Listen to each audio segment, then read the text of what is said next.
ದೇಶಪಾಂಡೆ ಸಾಹಿತ್ಯಿಕ ಮತ್ತು ಸಾಂಸ್ಕೃತಿಕ ಪ್ರತಿಷ್ಠಾನ ಬೀದರ್ ವತಿಯಿಂದ ಬೀದರ್ನ ಖಾಸಗಿ ಹೋಟೆಲ್ನ ಸಭಾಂಗಣದಲ್ಲಿ ಗ್ರಂಥಗಳ ಲೋಕಾರ್ಪಣೆಯನ್ನು ಹಮ್ಮಿಕೊಳ್ಳಲಾಯಿತು. ಡಾಕ್ಟರ್ ಎಂಜಿ ದೇಶಪಾಂಡೆ ಖ್ಯಾತ ಸಾಹಿತಿಗಳು ಹಾಗೂ ಕುಮಾರಿ ಪ್ರಿಯದರ್ಶಿನಿ ಬಸವರಾಜ್ ದಯಾಸಾಗರ್ ಇವರ ಜನ್ಮ ದಿನಾಚರಣೆಯ ನಿಮಿತ್ತವಾಗಿ ಎಂಜಿ ದೇಶಪಾಂಡೆ ಕೃತ ಸುವರ್ಣ ಸುಗಂಧ ಮಹಂತ ಶ್ರೀ ಸದ್ಗುರುಜಿ ಹಾಗೂ ಶಿವರಾಜ್ ಕಾಳಶೆಟ್ಟಿ ವಿರಚಿತ ಸಂತ ಗೋರಾ ಕುಂಬಾರ ಗ್ರಂಥ ಲೋಕಾರ್ಪಣೆ, ಕವಿಗೋಷ್ಠಿ, ಗೌರವ ಸನ್ಮಾನ, ಹಾಸ್ಯ, ಸಂಗೀತ ಕಾರ್ಯಕ್ರಮ ಹಮ್ಮಿಕೊಳ್ಳಲಾಯಿತು. ಕಾರ್ಯಕ್ರಮದಲ್ಲಿ ದಿವ್ಯ ಸಾನ್ನಿಧ್ಯವನ್ನ ಪರಮ ಪೂಜ್ಯ ಶ್ರೀ ಎಸ್.ಬಿ. ರೆಡ್ಡಿ ಗುರೂಜಿಯವರು ವಹಿಸಿ ಗ್ರಂಥಗಳ ಲೋಕಾರ್ಪಣೆಯನ್ನು ಮಾಡಿದರು. ಕಾರ್ಯಕ್ರಮದ ಉದ್ಘಾಟನೆಯನ್ನು ಹಿರಿಯ ಸಾಹಿತಿಗಳಾದ ಎಸ್.ಎಂ. ಜನವಾಡ್ಕರ್ ಅವರು ಉದ್ಘಾಟಿಸಿ ಕಾರ್ಯಕ್ರಮ ಉದ್ದೇಶಿಸಿ ಮಾತನಾಡಿದರು. ಯುಗಾದಿ ಹಬ್ಬದ ನಂತರದ ಮೊದಲ ಸಾಹಿತ್ಯಿಕ ಕಾರ್ಯಕ್ರಮದಲ್ಲಿ ನಾನು ಇವತ್ತು ಭಾಗಿಯಾಗಿದ್ದು, ದೇಶಪಾಂಡೆಯವರು ಈ ಕಾರ್ಯಕ್ರಮ ಬಹಳ ಅಚ್ಚುಕಟ್ಟಾಗಿ ಮಾಡಿದ್ದಾರೆ. ದೇಶಪಾಂಡೆ ಅವರು ತಮ್ಮ ಹುಟ್ಟುಹಬ್ಬದ ವೈಭವೀಕರಣ ಮಾಡದೆ ಬದಲಾಗಿ ತಮ್ಮ ಹುಟ್ಟುಹಬ್ಬದ ದಿನವನ್ನ ಗ್ರಂಥ ಲೋಕಾರ್ಪಣೆ, ಕವಿಗೋಷ್ಠಿ, ಹಾಸ್ಯ, ಸಂಗೀತ, ಸನ್ಮಾನ ಕಾರ್ಯಕ್ರಮಕ್ಕೆ ಮೀಸಲಿರಿಸಿದ್ದಾರೆ. ಇದು ಖುಷಿಯ ಸಂಗತಿಯಾಗಿದೆ, ಮೆಚ್ಚುವ ಕಾರ್ಯವಾಗಿದೆ. ಇವತ್ತು ನಮ್ಮ ಯುವ ಪೀಳಿಗೆ ಮಕ್ಕಳು ಪುಸ್ತಕ ಓದುವ, ವಿಮರ್ಶೆ ಮಾಡುವ, ಚಿಂತನೆ ಮಾಡುವತ್ತ ಕರೆದುಕೊಂಡು ಹೋಗಬೇಕಾಗಿದೆ. ಇವತ್ತು ಎಂಥ ವಾತಾವರಣದಲ್ಲಿ ನಾವುಗಳು ಬದುಕುತ್ತಿದ್ದೇವೆ ಅಂದರೆ, ಬೆಳಗ್ಗೆ ಎದ್ದ ಕೂಡಲೇ ಮುಖಕ್ಕೆ ಮೊಬೈಲ್ ಹಿಡಿಯುತ್ತಿದ್ದೇವೆ. ಇದು ನಮ್ಮ ಸಂಸ್ಕೃತಿಯಲ್ಲ ಎಂದು ಅಸಮಾಧಾನ ಹೊರಹಾಕಿದ್ರು. ಮೊಬೈಲ್ ಗೀಳಿಗೆ ಒಳಗಾಗದೆ ಭಾಷೆ, ಸಂಸ್ಕೃತಿ, ಸಂಸ್ಕಾರ, ಕನ್ನಡ ಉಳಿವಿಕೆಗೆ ಶ್ರಮಿಸೋಣ. ಈ ನಿಟ್ಟಿನಲ್ಲಿ ಯುವ ಪೀಳಿಗೆಯನ್ನು ಕೂಡ ಕರೆದುಕೊಂಡು ಹೋಗೋಣ, ಜಾಗೃತಿ ಮಾಡೋಣ ಎಂದರು. ಎಂಜಿ ದೇಶಪಾಂಡೆ ಅವರು ಈ ವೇಳೆ ಮಾತನಾಡಿ, 50 ವರ್ಷಗಳಿಂದ ನಿರಂತರವಾಗಿ ಕನ್ನಡ ಪ್ರಗತಿಗಾಗಿ ನಿರಂತರ ಕಾರ್ಯ ಮಾಡ್ತಾ ಇದ್ದೇನೆ. ಈಗಾಗಲೇ 87ಕ್ಕೂ ಅಧಿಕ ಗ್ರಂಥಗಳನ್ನು ಹೊರತಂದಿದ್ದೇನೆ. ಶಾಂತಿ ಕನ್ನಡ ಗೆಳೆಯರ ಬಳಗ, ಮಂದಾರ ಕಲಾವಿದರ ವೇದಿಕೆ ಹಾಗೂ ದೇಶಪಾಂಡೆ ಸಾಹಿತ್ಯಿಕ ಪ್ರತಿಷ್ಠಾನ ಈ ಸಂಸ್ಥೆಗಳ ಮೂಲಕ ಜಿಲ್ಲಾ, ರಾಜ್ಯ, ರಾಷ್ಟ್ರಮಟ್ಟದ ಕಾರ್ಯಕ್ರಮಗಳನ್ನು, ಸಾಹಿತ್ಯಿಕ ಕಾರ್ಯಕ್ರಮಗಳನ್ನು, ಸನ್ಮಾನ ಕಾರ್ಯಕ್ರಮಗಳನ್ನು ಮಾಡುತ್ತಾ ಬಂದಿದ್ದೇನೆ.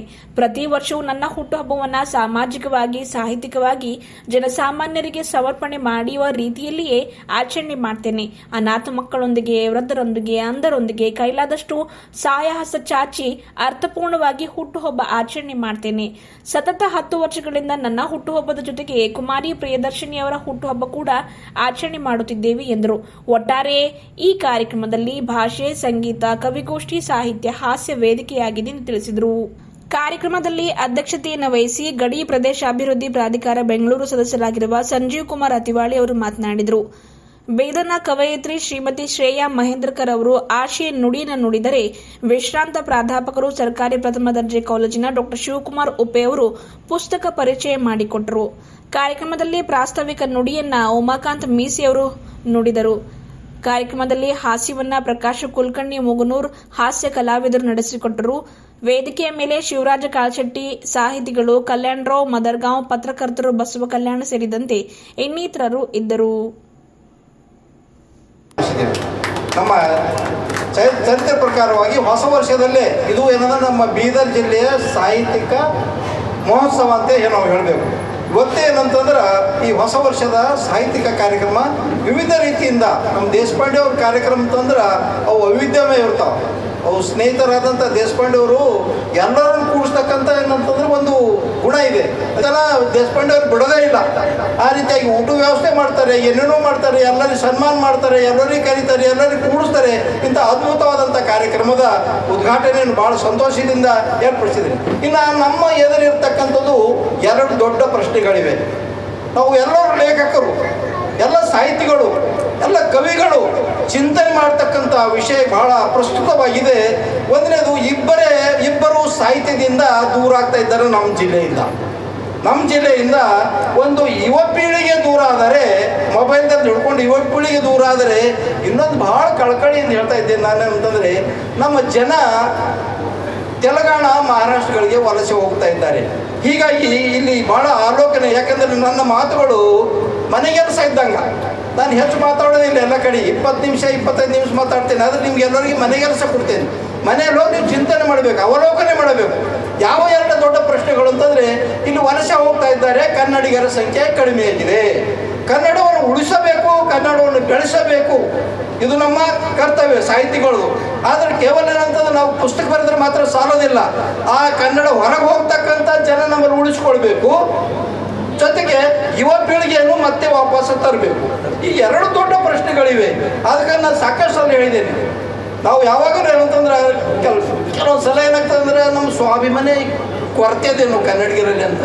ನಾನು ದಿನಾರು ಒಂದು ಮುಜುಗರಕ್ಕೆ ಒಳಗಾಗಿದ್ದೀನಿ. ನಾನು ಭಾಳ ಸಲ ಮಾತಾಡಿದ್ದೇನೆ, ಮತ್ತು ನಿನ್ನೆ ಏನಂದ್ರೆ ಒಂದು ಪತ್ರ ಕೂಡ ಬರೆದಿದ್ದೇನೆ, ಅವ್ರಿಗೆ ಕೊಡ್ತಾ ಇದ್ದೇನೆ. ಏನಂತಂದರೆ, ಬೆಳಗ್ಗೆ ಎದ್ದ ತಕ್ಷಣ ಮಹಾನಗರ ಪಾಲಿಕೆಯ ವಾಹನವು ಗೃಹತ್ಯಾಜ್ಯ ಸಂಗ್ರಹಣೆಗಾಗಿ ಹಿಂದಿ ಹಾಡನ್ನೇ ಹಾಡುತ್ತಾ ಬರ್ತಾ ಇದೆ.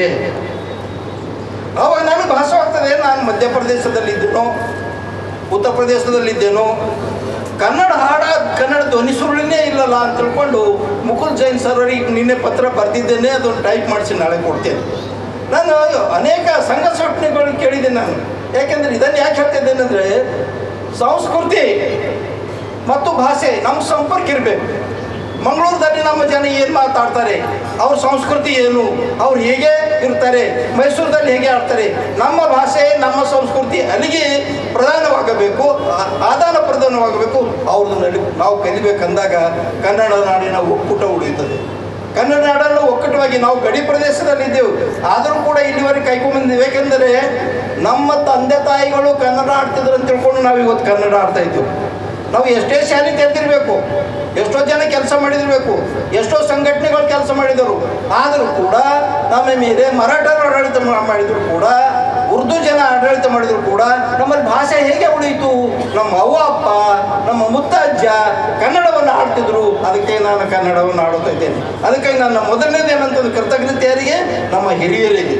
ಈ ಒಂದು ಗಡಿ ಪ್ರದೇಶದಲ್ಲಿ ನೀವು ಕನ್ನಡವನ್ನು ಉಳಿಸ್ಕೊಂಡು ಬಂದಿರಲ್ಲ, ಅದಕ್ಕಾಗಿ ನಿಮಗೇನಂತಂದ್ರೆ ನಾವು ಅನಂತ ಕರ್ತವ್ಯಗಳನ್ನ ಹೇಳ್ತೇನೆ ಅಂತಕ್ಕಂಥ ಮಾತು. ಯಾಕೆಂದರೆ ಕಲ್ಯಾಣ ಕರ್ನಾಟಕ ಮೊದಲು ನನಗೆ 2014 ಬೀದರ್ ತಾಲೂಕಿನ ಪ್ರಥಮ ಸಾಹಿತ್ಯ ಸಮ್ಮೇಳನ ಅಧ್ಯಕ್ಷರು ಮಾಡಿದಾಗ ನಾನು ಒಂದು ಘೋಷಣೆ ಹೇಳಿದೆ. ಯಾಕೆಂದರೆ ಹೈದರಾಬಾದ್ ಕರ್ನಾಟಕ ಎಂದು ಕರೆಬೇಡು, ಇನ್ನೂ ಪತ್ರಿಕೆ ಕಟ್ ಮಾಡಿದ್ದೀನಿ ನಾನು ಹೇಳ್ತೇನೆ. ಹೈದರಾಬಾದ್ ಕರ್ನಾಟಕ ಎಂದು ಕರೆಯಬಾರದು, ಇದನ್ನು ಈಶಾನ್ಯ ಕರ್ನಾಟಕವೆಂದೇ ಕರಿಬೇಕು. ಯಾಕೆಂದರೆ ನಮ್ಮ ನಗರ ಸಾರಿಗೆ ನಮ್ಮ ಏನ ಅಂತಂದರೆ ಸಾರಿಗೆ ಈಶಾನ್ಯಂತೆ ಇತ್ತು, ಪೊಲೀಸ್ ಇಲಾಖೆಯು ಈಶಾನ್ಯನೇ ಇತ್ತು. ಆದರೆ ಅದರ ಬದಲಾಗಿ ಕಲ್ಯಾಣ ಕರ್ನಾಟಕ ಇದೆ, ಕಲ್ಯಾಣ ಆಗೋಣ ಅಂತಕ್ಕಂಥದ್ದು ಮಾತನ್ನು ಹೇಳುತ್ತಾ, ಜೊತೆಗೆ ಅಂತಂದರೆ ಇಲ್ಲಿ ಭಾಳ ಸಾಹಿತಿಗಳು ಸುಂದರವಾದಂಥ ಮನೆಗೆ ಮುಳ್ಳಿನ ತೋರಣ ಒಂದು ಕವನ ಇದೆ ನಂದು, ಮೊನ್ನೆ ತಾನೇ ಅಂತ ಬರೆದ್ಬಿಟ್ಟೆ. ಸುಂದರವಾದ ಮನೆಗೆ ಮುಳ್ಳಿನ ತೋರಣ. ನಾವು ಚಿಂತನೆ ಮಾಡಬೇಕಾಗ್ತದೆ ಸಾಹಿತಿಗಳು.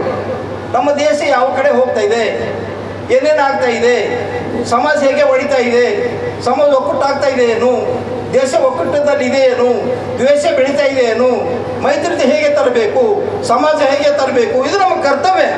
ನಮ್ಮ ಜನನಾಯಕರ ಮೇಲೆ ಒತ್ತಾಡ್ತಾ ಇರ್ತಕ್ಕಂಥದ್ದು ನಮ್ಮ ಸಾಹಿತಿಗಳ ಕೆಲಸ ಇದೆ. ನಾನು ಹಂಸಕವಿ ಜೊತೆ ಮಾತಾಡಿದ್ದೀನಿ, ದೇಶಪಾಂಡೆ ಜೊತೆ ಮಾತಾಡಿದ್ದೀನಿ, ಇವನು ಹುಡುಗಿಯರ ಜೊತೆನೂ ಕೂಡ ಮಾತಾಡಿದ್ದೀನಿ. ಸಾಹಿತಿಗಳ ಒಕ್ಕೂಟ ಇಲ್ಲ. ಬೀದರ್ ಜಿಲ್ಲೆಯಲ್ಲಿ ಯುವ ಸಾಹಿತಿಗಳು ಮತ್ತು ಹಿರಿಯ ಸಾಹಿತಿಗಳದ್ದು ಒಕ್ಕೂಟ ಇರಬೇಕು. ನಾವು ಯಾವಾಗಲೂ ಏನಂದರೆ ಒಬ್ಬ ಡಿಸಿಗಾಗಲಿ ಒಬ್ಬ ಯಾರಿಗಾಗಲಿ ನಮ್ಮ ಮನವಿ ಕೊಟ್ಟಾಗ, ನಮ್ಮ ಕನ್ನಡವನ್ನು ಉಳಿಸಲು, ನಮ್ಮ ಸಂಸ್ಕೃತಿ ಉಳಿಸಲು ಮನವಿ ಕೊಟ್ಟಾಗ ಅದಕ್ಕೊಂದು ಏನಿರ್ತದೆ, ತೂಕ ಇರ್ತದೆ. ಆದ ಕಾರಣವಾಗಿ ನಮ್ಮಲ್ಲಿ ಎಲೆಕ್ಷನ್ ಬಿಟ್ಬಿಡೋಣ. ಅವು 5 ವರ್ಷಕ್ಕೂ 3 ವರ್ಷಕ್ಕೂ ಎಲೆಕ್ಷನ್ ಆಗ್ತವೆ. ಯಾವೂ ನಮ್ಮ ಸಾಹಿತಿಗೆ ಅದರಲ್ಲಿ ನಾವು ಹರಿದು ಹಂಚೋಗ್ಬಾರ್ದು. ಸಾಹಿತಿಗಳು ನನ್ನ ಮನವಿ ಇದೆ, ದಯಮಾಡಿ ಆ ಸಂಘಟನೆ ಅವ್ರಿಗೆ ಓಟ್ ಹಾಕಿದ್ರು, ಇವ್ರಿಗೆ ಓಟ್ ಹಾಕ್ತಾರೆ ಅಂತ ತಿಳ್ಕೊಂಡು ನಾನು ಮುಗಿಸ್ತೇನೆ. ಸಿಟ್ಟಿದ್ದು ಬೇಡ, ನನಗೂ ಕೂಡ ಅರಿವಿದೆ. ಆದ ಕಾರಣವಾಗಿ ಅವರು ಸುಮಾರು 191 ಸ್ಥಾನಗಳಲ್ಲಿ ಇಡೀ ಭಾರತದಲ್ಲೆಲ್ಲ ತಪಸ್ಸು ಮಾಡ್ಯಾರ. ಅವ್ರು ತಪಸ್ಸು ಮಾಡಿದಷ್ಟೇ ಅಲ್ಲದೆ ಅವರು ಅನೇಕ ಸಾಧನೆಗಳು ಮಾಡಿದ್ದಾರೆ. ಇವತ್ತು ಕಲ್ಕತ್ತಾ, ಡೆಲ್ಲಿ, ಬೆಂಗಳೂರು, ಕಾಸರಗೋಡು ಎಲ್ಲ ಕಡೆಯಿಂದ ಜನ, ಕೇರಳದಿಂದೆಲ್ಲ ಬರ್ತಾರೆ, ಅವರಿಗೆ ನೋಡೋದಕ್ಕೆ ಬರ್ತಾರೆ. ಹೀಗೂ ಉಂಟೆ ಅಂಥೇಳಿ TV9ದಲ್ಲಿ ಸಹಿತ 3 ಅಂಕಗಳಲ್ಲಿ ಇವ್ರದ್ದೇನಂದ್ರೆ ಪ್ರಚಾರ ಆಗಿತ್ತು TV ಯಲ್ಲಿ. ಜೊತೆಗೆ ಇವರು ಅನೇಕರ ಏನಂತಂದ್ರೆ ಕಷ್ಟಗಳು ದೂರ ಮಾಡ್ಯಾರ. ಎಷ್ಟೋ ಸಲ ಏನಾಗಿದೆ ಅಂತಂದ್ರೆ, ಒಬ್ಬ ಹೆಣ್ಮಗಳಿಗೆ ಅವಳಿಗೆ ಗರ್ಭಿಣಿ ಇದ್ದಾಗ ಡಾಕ್ಟ್ರ್ ಹತ್ರ ತೋರಿಸ್ಕೊಂಡ್ರೆ ನಿನಗೆ 3 ಮಗುಗಳಿವೆ ಅಂತ ಅವ್ರು ಡಾಕ್ಟ್ರ್ ಹೇಳಿದ್ದಾರೆ. ಆ ಸಮಯದಲ್ಲಿ ಆ ಡಾಕ್ಟ್ರ್ ಹೀಗೆ ಹೇಳಿದ ನಂತರ ಶಿಷ್ಯ ಹೇಳಿದ್ರು, ಅವರು ಅಪ್ಪವ್ರ ಶಿಷ್ಯಳು ಅಪ್ಪವ್ರ ಹತ್ರ ಬಂದಾಗ ಇನ್ನೇನು 3-4 ದಿನನೇ ಡೆಲಿವರಿ ಇತ್ತು, ಅದಕ್ಕೆ ಒಂದು ಆಪ್ರೇಷನ್ ಮಾಡ್ಬೇಕಂತಂತೂ ಅಂದಿರೋಂಥವ್ರು.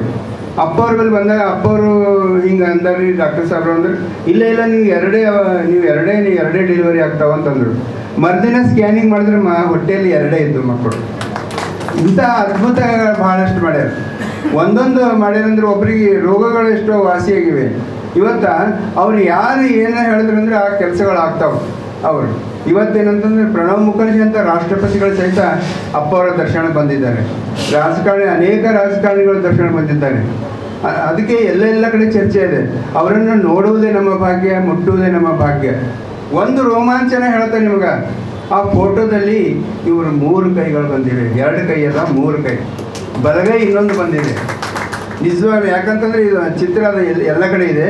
ಇವ್ರ ಬಗ್ಗೆ ನಾನು 4-5 ಪುಸ್ತಕಗಳು ಬರ್ತೀನಿ. ನಾನು ಮಂತ್ರ ಮಹರ್ಷಿ ಸದ್ಗುರುಜಿ ದರ್ಶನ ಅಂಥೇಳಿ, ಆಮೇಲೆ ಅವ್ರ ಬಗ್ಗೆ ಏನಂತ ಮಹಂತ ಶ್ರೀ ಸದ್ಗುರುಜಿ ಪುಸ್ತಕ ಗ್ರಂಥ ಬಿಡುಗಡೆ ಆಗೋದಿದೆ. ಅದಕ್ಕೆ ಮೊದಲು ಸದ್ಗುರು ದರ್ಶನ ಆಗಿದೆ. ಅದಕ್ಕೆ ಮೊದಲು ಮಂತ್ರ ಮಹರ್ಷಿ ಮತ್ತು ಶಂಭುಲಿಂಗೇಶ್ವರ ಮಾತೆ ಬಸಮ್ಮ ಸದ್ಗುರುಜಿ ಅಂಥೇಳಿ ಇಂಥವು 5-6 ಪುಸ್ತಕಗಳು. ಇವತ್ತೇನಂದ್ರೆ ಅದರ ಪುಸ್ತಕಗಳು ಇಂಗ್ಲೀಷ್ನಲ್ಲಿ, ಬಂಗಾಲಿಯಲ್ಲಿ, ಕನ್ನಡದಲ್ಲಿ, ಹಿಂದಿಯಲ್ಲಿ, ತೆಲುಗುದಲ್ಲಿ ಅವು ಅನುವಾದಗೊಂಡಿವೆ. ಅದರಲ್ಲಿ ಇವತ್ತು ಅನೇಕ ಜಿಲ್ಲಾ ಮಟ್ಟದಲ್ಲಿ ಅವರು 1986ರಲ್ಲಿ ಬೀದರ್ ಜಿಲ್ಲಾ ಕನ್ನಡ ಲೇಖಕರ ಬಳಗವನ್ನು ಸ್ಥಾಪಿಸಿದ್ದು ಕೂಡ ಈ ಸಂದರ್ಭದಲ್ಲಿ ನೆನೆಸಿಕೊಳ್ಳತಕ್ಕಂಥದ್ದೇ. ಅದರ ಜೊತೆಗೆ ಕತೆ, ಕಾದಂಬರಿ ಮತ್ತು ಕಾವ್ಯ, ವ್ಯಕ್ತಿ ಚಿತ್ರಗಳ ರಾಜಕೀಯ ಸುದ್ದಿಗಳು, ಬೀದರ್ ಜಿಲ್ಲೆಯ ಅನೇಕ ವಿಭೂತಿ ಪುರುಷರ ಕುರಿತು ಕನ್ನಡಕ್ಕಾಗಿ ಸೇವೆ ಸಲ್ಲಿಸಿದಂಥ ಅನೇಕ ಮಹನೀಯರನ್ನು ಕೂಡ ಲೇಖನಗಳನ್ನು ಬರೆದಿದ್ದಾರೆ. ಅವರು 1988ರಲ್ಲಿ ಹುಮನಾಬಾದ್ ತಾಲೂಕಿನ ಮನ್ನಾಕೆರೆಯಲ್ಲಿ ಕನ್ನಡ ಸಂಘ ಅಂತಕ್ಕಂಥ ಒಂದು ಸಂಘವನ್ನು ಸ್ಥಾಪನೆ ಮಾಡಿದ್ದಾರೆ. ಅದರ ಜೊತೆಗೆ ಅನೇಕ ಮುತ್ತಿಂಗಿಯಲ್ಲಿ ಕೂಡ ಜ್ಞಾನ ತರಂಗ ಅಂತಕ್ಕಂಥ 1992ರಲ್ಲಿ ಅವರು ಕನ್ನಡ ವೇದಿಕೆ ಅಂತಕ್ಕಂಥ ಸ್ಥಾಪನೆಯನ್ನು ಮಾಡಿದ್ದಾರೆ. ಅವರ ಕನ್ನಡದ ಕೈಕರ್ಯವನ್ನು ನೋಡಬೇಕಾಗಿತ್ತು. ಗಡಿಭಾಗದಲ್ಲಿ ಕನ್ನಡದ ಚಳವಳಿಗೆ ನಾಂದಿ ಹಾಡತಕ್ಕಂಥ ಒಬ್ಬ ಹಿರಿಯ ಸಾಹಿತಿ ಅಂದರೆ MG ದೇಶಪಾಂಡೆ. ಅದರ ಜೊತೆಗೆ ಅವರು 1979ರಲ್ಲಿ ಕೂಡ ನಮ್ಮ ಹಿರಿಯರಾಗಿರ್ತಕ್ಕಂಥ ಪಂಚಾಕ್ಷರಿ ಪುಣ್ಯಶೆಟ್ಟಿ ಅವರ ಕನ್ನಡ ಸಾಹಿತ್ಯ ಪರಿಷತ್ ಅಧ್ಯಕ್ಷರಾಗ ಇವರಿಗೆ ಕನ್ನಡ ಸಾಹಿತ್ಯ ಪರಿಷತ್ತಿನ ಬೀದರ್ ತಾಲೂಕಿನ ಪ್ರತಿನಿಧಿಯಾಗಿ ಘೋಷಿಸಿದ್ರು. ಅದರಲ್ಲಿ ಇವರ ಸಾಹಿತ್ಯದಲ್ಲಿ ಒಡನಾಡಿಗಳಾಗಿರ್ತಕ್ಕಂಥ ಡಾಕ್ಟರ್ GV ವಿಶ್ವಾಜಿಯವರಾಗಿದ್ದಾರೆ, ಪ್ರೊಫೆಸರ್ ವೀರೇಂದ್ರ ಶಿಂಪಿಯವರಿದ್ದಾರೆ. ಅನೇಕ ಬೀದರ್ ಜಿಲ್ಲೆಯ ಸಾಹಿತ್ಯ ವೃಂದದವರು ಸೇರಿ ಇವರಿಗೆ ಸಾಹಿತ್ಯ ಮಂದಾರ ಎಂಬತಕ್ಕಂಥ ಅಭಿನಂದನಾ ಗ್ರಂಥವನ್ನು ಕೂಡ ಒಂದು ಸಮರ್ಪಿಸಿದ್ದಾರೆ. ಅವರ ಕುರಿತು ಆಗಿರ್ತಕ್ಕಂಥ ಅಭಿನಂದನಾ ಗ್ರಂಥ ಅಂದರೆ ಸಾಹಿತ್ಯ ಮಂದಾರ ಎಂಬ ಒಂದು ಅಭಿನಂದನಾ ಗ್ರಂಥ. ಆಮೇಲೆ ಅವರು ಸಮೂಹ ಮಾಧ್ಯಮಗಳೊಂದಿಗೆ ಮತ್ತು ಮಾಸ್ ಮೀಡಿಯಾಗಳ ಮುಖಾಂತರ ಸಂಬಂಧ ಇಟ್ಕೊಂಡು ಕವನ, ಲೇಖನ, ಚಿಂತನೆ, ಕತೆ, ಸಕಾಲಿಕ ಬರಹಗಳು ಪತ್ರಿಕೆಗಳಲ್ಲಿ ಕೂಡ ಪ್ರಕಟಗೊಂಡಿವೆ. ಅವರು ರತ್ನಧವಳ, ಬೀದರ್ ಉತ್ಸವ, ಈ ನೆಲ ಜಲ, 100 ಕವಿತೆಗಳು, ಚಿಂತನ, ಚಂದ್ರ, ಆಮೇಲೆ ಶಾಹಿರ್ ಬಸವರಾಜ್ ಕೌಶಿಕ್ ಸುಗಂಧ ಕೃತಿಗಳಲ್ಲಿ ಇವರ ಲೇಖನಗಳು ಪ್ರಕಟವಾಗಿವೆ. ಆಕಾಶವಾಣಿ ಮತ್ತು ದೂರದರ್ಶನದಲ್ಲಿ ಕೂಡ ಇವರು ಸಾಹಿತ್ಯ ಪ್ರಸಾರವಾಗಿದೆ. ಇವರು ಹಾಸನ, ಬಿಜಾಪುರದಲ್ಲಿ ನಡೆಸಿದ ಅನೇಕ ಅಖಿಲ ಭಾರತ ಕನ್ನಡ ಸಾಹಿತ್ಯ ಸಮ್ಮೇಳನದಲ್ಲಿ ಕೂಡ ಅಲ್ಲಿ ಕವನ ವಾಚನವನ್ನು ಮಾಡಿರ್ತಕ್ಕಂಥ ಒಬ್ಬ ಸಾಹಿತಿಯಾಗಿದ್ದಾರೆ. ಅದರ ಜೊತೆಗೆ ಡಾಕ್ಟರ್ MG ದೇಶಪಾಂಡೆ ಅವರು ವಿಶಿಷ್ಟವಾಗಿರ್ತಕ್ಕಂಥ ವ್ಯಕ್ತಿ. ಹೇಗೆಂದರೆ ಅವರು ಸರ್ವಜನೋ ಸುಖಿನೋ ಭವನ ಅಂತಕ್ಕಂಥದ್ದನ್ನ ಸಕಲ ಜೀವಿಗಳಿಗೆ ಕಲ್ಯಾಣ ಬಯಸುವಂಥ ಅವರ ಮನಸ್ಸು ಅಷ್ಟು ಹೂವಿನಂತೆ, ಅವರ ವ್ಯಕ್ತಿತ್ವ ಹೇಗಿದೆ ಅಂದರೆ ಹೂವಿನಂತೆ ಸುಮಧುರವಾಗಿರ್ತಕ್ಕಂಥ ಮನಸ್ಸಾಗಿರ್ತಕ್ಕಂಥದ್ದು ಇವತ್ತು MG ದೇಶಪಾಂಡೆಯವರು. ಅದರ ಜೊತೆಗೆ ಅವರು ಒಬ್ಬ ವಿಶ್ವಪ್ರೇಮಿಯಾಗಿ ಅವರ ತನು, ಮನ, ಭಾವಗಳು ಕೂಡ ಏನಾಗಿದೆ ಅಂದರೆ ಸಾಹಿತ್ಯದಲ್ಲಿಯೇ ತಲ್ಲೀನರಾಗಿದ್ದಾರೆ. ಅವರು ಸತ್ಪರಂಪರೆ ಅಪರೂಪದ ಬರಹರಾಗಿದೆ. ಅವರ ಕೌಟುಂಬಿಕವಾಗಿರ್ತಕ್ಕಂಥ ಹಿನ್ನೆಲೆನ ಅಧ್ಯಯನ ಮಾಡಿದ್ರೆ ಕನ್ನಡ ನಾಡಿನ ಗಡಿಭಾಗದ ಬೋರ್ಗಿಯಲ್ಲಿರ್ತಕ್ಕಂಥ ದೇಶಪಾಂಡೆ ಅವರ ಮನೆತನ ಶ್ರೀ ಗೋವಿಂದರಾವ್ ಮತ್ತು ಶ್ರೀಮತಿ ಲಕ್ಷ್ಮೀಬಾಯಿ ಅವರ ಮಗನಾಗಿ 1952 ಮಾರ್ಚ್ 21ರಂದು ಜನಿಸಿದ್ದಾರೆ. ಅವರು 4 ಜನ ಸಹೋದರು, 3 ಸಹೋದರಿಯಾಗಿದ್ದಾರೆ. ತುಂಬು ಕುಟುಂಬದ ಪ್ರೀತಿಯ ಮಗನಾಗಿ ಬೆಳೆದಿರ್ತಕ್ಕಂಥದ್ದು MG ದೇಶಪಾಂಡೆಯವರು. ಅದರೊಂದಿಗೆ ಮೊದಲಿಗೆ ಬೀದರ್ ಸಹಕಾರ ಬ್ಯಾಂಕಿನಲ್ಲಿ ಉದ್ಯೋಗಿಯಾಗಿ ನೇಮಕಗೊಂಡಿರ್ತಕ್ಕಂಥದ್ದು 1974 ಸುಮಾರಕ್ಕೆ. ಆಮೇಲೆ 72ರಲ್ಲಿ ಬ್ಯಾಂಕಿನಲ್ಲಿ ಸೇರಿಕೊಂಡಾಗ 1974ರಲ್ಲಿ ಅವರು ಮುಂದೆ ವೇಣುಬಾಯಿಯೊಂದಿಗೆ ಇವರ ವಿವಾಹ ಆಗಿರ್ತಕ್ಕಂಥದ್ದು. ಇವರು 3 ಮಕ್ಕಳ ತಂದೆಯಾಗಿದ್ದಾರೆ. ಇವರು 14ನೇ ವರ್ಷದಲ್ಲಿದ್ದಾಗಲೇ ಇವರು ಲಾಲ್ ಬಹದ್ದೂರ್ ಶಾಸ್ತ್ರಿ ಇನ್ನಿಲ್ಲ ಅಂತಕ್ಕಂಥ ಲೇಖನವನ್ನು ಬರೆದು ಹೆಮ್ಮೆ ಪಡ್ತಕ್ಕಂಥ ಪ್ರಕಟಿಸಿದ್ದಾರೆ. ಆಮೇಲೆ ಬಾಲ್ಕಿಯ ಶಾಂತಿಕಿರಣ ಪತ್ರಿಕೆಯ ಬರೆಯಲು ಪ್ರಾರಂಭಿಸಿದ್ದಾರೆ. ಪ್ರಕಾಶ ಜ್ಯೋತಿ ಅಂತಕ್ಕಂಥ ಬೀದರ್ ಜಿಲ್ಲೆಯ 2ನೇ ಕಾದಂಬರಿಯನ್ನು ಪ್ರಾರಂಭಿಸಿರ್ತಕ್ಕಂಥದ್ರೆ ದ್ವಿತೀಯ ಕಾದಂಬರಿ ಆಗಿರ್ತಕ್ಕಂಥದ್ದಲ್ಲಿ ಪ್ರಕಾಶ ಜ್ಯೋತಿ ಅಂತಕ್ಕಂಥ ಕಾದಂಬರಿಯನ್ನು ಅವರು ಬರೆದಿದ್ದಾರೆ. ಆಮೇಲೆ ಕನ್ನಡ ಗೆಳೆಯರ ಬಳಗ ಹುಟ್ಟು ಹಾಕ್ತಿದ್ದಾರೆ. ಕವಿಗೋಷ್ಠಿ ಉಪನ್ಯಾಸಕಾರರನ್ನು ಆಯಿಸಿ ಅನೇಕ ಉದಯೋನ್ಮುಖ ಬರಹಗಾರರಿಗೆ ವೇದಿಕೆಯನ್ನು ಕಲ್ಪಿಸಿಕೊಟ್ಟಿರ್ತಕ್ಕಂಥ ಒಬ್ಬ ಹಿರಿಯ ಸಾಹಿತಿಯಾಗಿದ್ದಾರೆ ಶ್ರೀಮಂತ ಕೈಲೆ. ಒಳ್ಳೆಯ ಸಾಹಿತ್ಯಿಕ ಬೀದರ್ ಜಿಲ್ಲೆಯಲ್ಲಿ ಸಾಹಿತ್ಯಿಕ ವಾತಾವರಣ ನಿರ್ಮಾಣ ಮಾಡಿದಲ್ಲಿ ಹೆಜ್ಜೆ ಅಂದರೆ ಇವತ್ತು ಮುನ್ನೆಚ್ಚಿನ ಇಟ್ಟಿರ್ತಕ್ಕಂಥದ್ದು ಯಾರಿದ್ದಾರೆ ಇವತ್ತು MG ದೇಶಪಾಂಡೆ ಅವರು ಅಂತ ಹೇಳಬೇಕಾಗಿದೆ. ಸಾಹಿತ್ಯ ಅಂತ ಬಂದಾಗ ಸಾಹಿತ್ಯದಲ್ಲೂ ಹಲವು ಬಗೆಗಳಿರ್ತವೆ. ಇತ್ತೀಚೆಗೆ ನೀವು ನೋಡಿರ್ಬೋದು, ಒಂದು ಮೂವಿ ಬಂತು, ಗೊತ್ತಿದೆನಾ? ಇತ್ತೀಚೆಗೆ ಯಾವ ಮೂವಿ ಟ್ರೆಂಡಿಂಗ್ ಇದೆ ಅಂತೇಳಿ ಹವಾ ಮಾಡ್ತಾ ಇದೆ. ಇತ್ತೀಚೆಗೆ KD ದಿ ಡೆವಿಲ್ ಅನ್ನುವ ಮೂವಿ ಬಂತು. ಅದರಲ್ಲಿ ಒಂದು ಹಾಡನ್ನು ನೀವು ಕೇಳಿರಬಹುದು ಅಥವಾ ನೋಡಿರಬಹುದು. ಸರಸೆ ನಿನ್ನ ಸೆರಗ ಸರಸೆ ಎನ್ನುವ ಒಂದು ಅಶ್ಲೀಲ ಸಾಹಿತ್ಯವನ್ನು ಬಳಸಿ ಬರೆದಂತಹ ಒಂದು ಹಾಡು. ಹಾಗಂತ ನಮ್ಮಲ್ಲೇನು ಅಶ್ಲೀಲತೆ ಇಲ್ಲ ನಮ್ಮ ಸಾಹಿತ್ಯದಲ್ಲಿ ಅಂತಿಲ್ಲ. ಶೃಂಗಾರಕ್ಕೂ ಮತ್ತು ಅಶ್ಲೀಲತೆಗೂ ಒಂದಿಷ್ಟು ವ್ಯತ್ಯಾಸ ಇರುತ್ತೆ.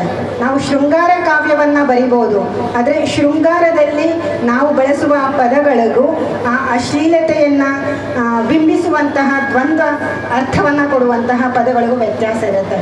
ಹಾಗಾಗಿ ನಾವು ಸಾಹಿತ್ಯ ರಚನೆಕಾರರು ಹೇಗಿರ್ತಾರೆ ಅಂದರೆ, ಲೇಖನ ಆಗಿರಲಿ ಅಥವಾ ಅದರಲ್ಲೂ ಹಾಡುಗಳು ತುಂಬ ಪ್ರಭಾವವನ್ನು ಬೀರುತ್ತವೆ ಜನರಲ್ಲಿ. ಹೆಚ್ಚು ಹೆಚ್ಚು ಯುವಕರು ಆಗಲಿ ಅಥವಾ ಮಕ್ಕಳಾಗಲಿ ಮೂವೀಸ್ಗಳನ್ನು ನೋಡ್ತಾರೆ, ಫಿಲಮ್ಗಳನ್ನು ನೋಡ್ಲಿಕ್ಕೆ ಹೋಗ್ತಾರೆ. ಇವಾಗೆಲ್ಲ ಹೇಗಿದೆ ಅಂದರೆ ವಿಲನ್ ಓರಿಯೆಂಟೆಡ್ ಮೂವೀಸ್ ಇದ್ದಾವೆ. ಯಾವರು ವಿಲನ್ ಅಂತ ಅಂದ್ಕೊಂತೀವೋ ಅವನನ್ನೇ ಹೀರೋ ಥರ ವಿಜೃಂಭಣೆ ಮಾಡಿ ತೋರಿಸುವಂತಹ ಮೂವಿಗಳಾಗಿರಬಹುದು. ಪ್ರತಿಯೊಂದು ಮೂವಿಗಳು ಹಿಟ್ ಆಗಬೇಕು, ಅವರು ದುಡ್ಡನ್ನು ಗಳಿಸಬೇಕು ಅನ್ನುವ ಉದ್ದೇಶದಿಂದ ಒಂದು ಐಟಮ್ ಸಾಂಗ್ಗಳನ್ನು ಮಾಡ್ತಾ ಇದ್ದಾರೆ. ಅದು ತುಂಡುಡುಗೆಯನ್ನು ಹುಟ್ಟಂಥ ಒಂದು ಹೆಣ್ಣು, ಅದರಲ್ಲಿ ಅಶ್ಲೀಲ ಪದಗಳನ್ನು ಉಪಯೋಗಿಸಿ ಬರೆದಂತಹ ಸಾಹಿತ್ಯ, ಕಿವಿಯನ್ನು ತಮಟೆ ಹಿಡಿದು ಬಾರಿಸಿದಂತಹ ಒಂದು ಮ್ಯೂಸಿಕ್ಕನ್ನು ಕೊಟ್ಟು ಅದಕ್ಕೆ ಧ್ವನಿವರ್ಧಕಗಳನ್ನು ಇರಿಸಿ ಹಾಡುಗಳನ್ನು ಹಾಡಿಸೋದಾಗಲಿ ಅಥವಾ ಸಾಹಿತ್ಯವನ್ನು ರಚಿಸುವುದಾಗಲಿ ಇದೆಷ್ಟು ಸರಿ ಅಂತ. ಕೆಲವೊಬ್ರು ನಾನು ಫೇಸ್ಬುಕ್ಕಲ್ಲಿ ಹಾಕ್ತಾ ಹೇಳಿದರು, ಇದೇ ಅಂದರೆ ನೀವು ಗಂಡು ಮಕ್ಕಳಿಗೆ ಮೊದಲೇ ಹೆಣ್ಮಕ್ಳು ಸಿಗ್ತಾ ಇಲ್ಲ ಮದುವೆ ಆಗಲಿಕ್ಕೆ, ಅಂಥದ್ರಲ್ಲಿ ನೀವು ಇಂಥ ಐಟಮ್ ಸಾಂಗ್ ಹುಡುಗರು ಬೇಡ, ಪಟ್ಟೆ ಹುಡುಗರು ಏನು ಮಾಡಬೇಕು ಅಂತ. ಸಾಹಿತ್ಯ ಇರುವುದು ಸಂಸ್ಕಾರವನ್ನು ಕೊಡಲಿಕ್ಕೆ, ಸಮಾಜವನ್ನು ಉದ್ಧಾರ ಮಾಡಲಿಕ್ಕೆ, ಏನಾದರೂ ಒಂದು ಸಂದೇಶವನ್ನು ಕೊಡಲಿಕ್ಕೆ. ನಾನು MG ದೇಶಪಾಂಡೆ, ಬೀದರ್ ಜಿಲ್ಲೆಯ ಸಾಹಿತಿ.